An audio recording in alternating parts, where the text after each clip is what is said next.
peixeiros, com muita honra, bem-vindos ao canal SFC Raiz, agradecendo como sempre de coração ao número de inscritos na página, mas se estiver vendo pela primeira vez, desta força também, seja mais um membro para ajudar a desenvolver conteúdos deste espaço mais que 100% santista.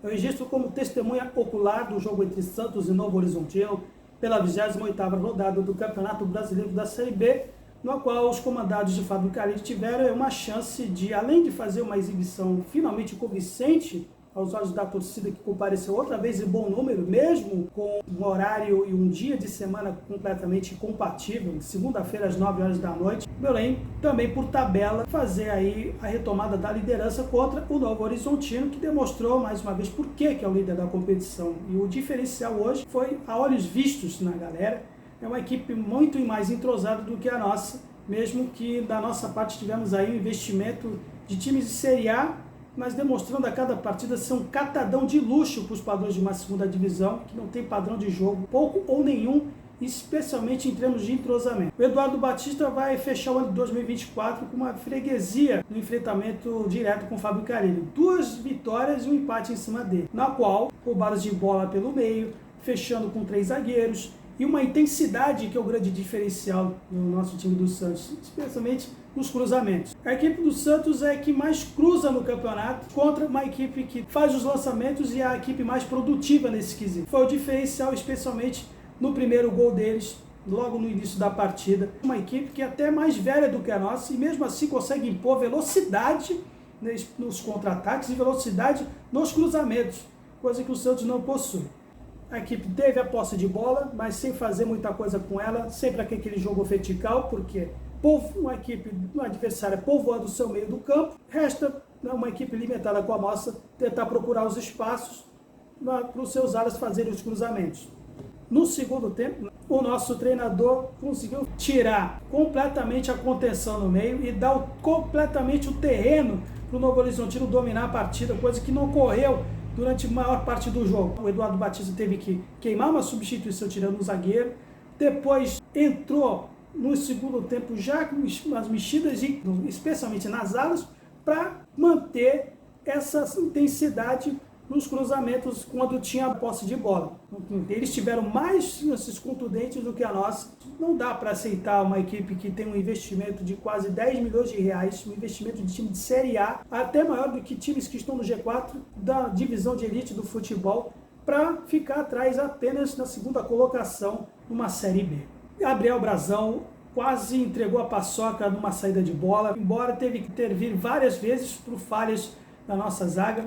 Sherman vai ter pesadelos com o Vagninho, muito ruim no mano a mano.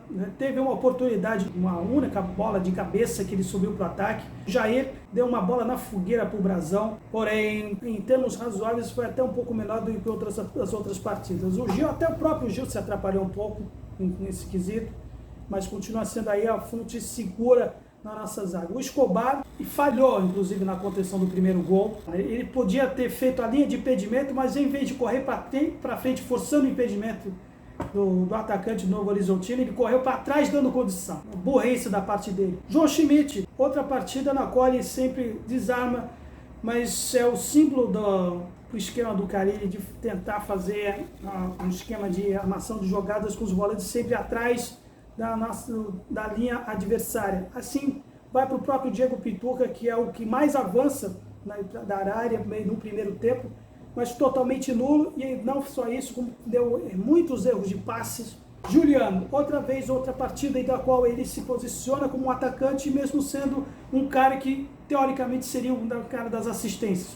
Posicionamento muito mal, uma partida de passes errados e que demorou para ser substituído. O Otero, um time nivelado para baixo na partida pelo gol que ele fez, pode-se dizer que foi o melhorzinho da partida, e olhe lá pelo posicionamento dele, pela entrega, sendo um jogador de 1,68 m, até minha altura, disputando bola aérea com alguém de 1,80 m. O Wendel Silva fazendo o papel que deveria ser do Juliano, um cara que dá assistências, tendo que sair da posição fixa dele para fazer o toque de bola para o Otero, o gol de empate dele. Um centroavante sendo mais armador do que propriamente o finalizador durante o jogo. E o Guilherme, por incrível que pareça, foi o que mais finalizou durante a partida. Sendo a válvula de escape desse time do Santos, falta alguém, uma peça de reposição para ele.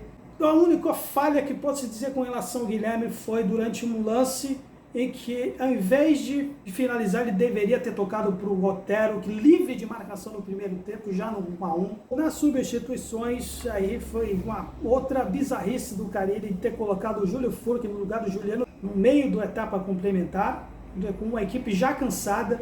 Ele poderia ter colocado outro jogador, um cara de meio, mas ele resolve tentar fazer o quê? Uma propositura de colocar o Wendel para tentar o pivô do Júlio Furque, que fez outra partida em qual é limitado, sempre se posicionando apenas no pivô e nada de frente para o gol. E aí o La Quintana, quando o Otero cansou, não apresentou muita coisa também, tentou fazer a mesma proposta que o Otero faz.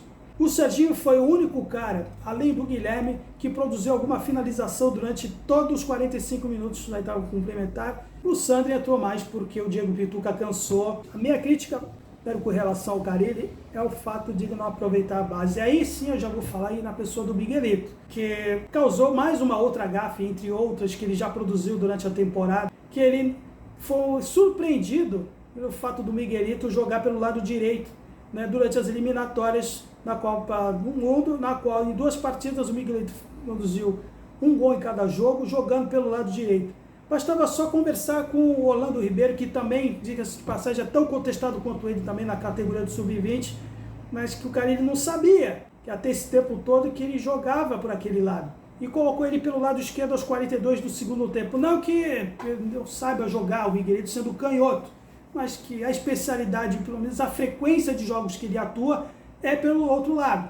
Lógico, demonstra que Carille, se não faz pirraça com a base, no mínimo desconhece e está dando munição para ser criticado pelo desconhecimento que ele tem dos jogadores que poderiam ser aproveitados aí nesse time, e demonstra também que só hoje Jair e o Xermão estão na equipe por falta de opção naquele campeonato paulista, porque sabe que se o Jair só entrou porque o Joaquim estava lesionado e também porque outros fatores, o Rainer, que na época estava lesionado também, o Rodrigo Ferreira também teve problema de lesão, e aí sim entrou o Xermão, porque sem essas circunstâncias, se dependesse do Fábio Carille, o nosso distinto Miguelito estaria, mesmo sendo titular da seleção do país dele, tendo que retornar para o Brasil para jogar uma partida de sub-20.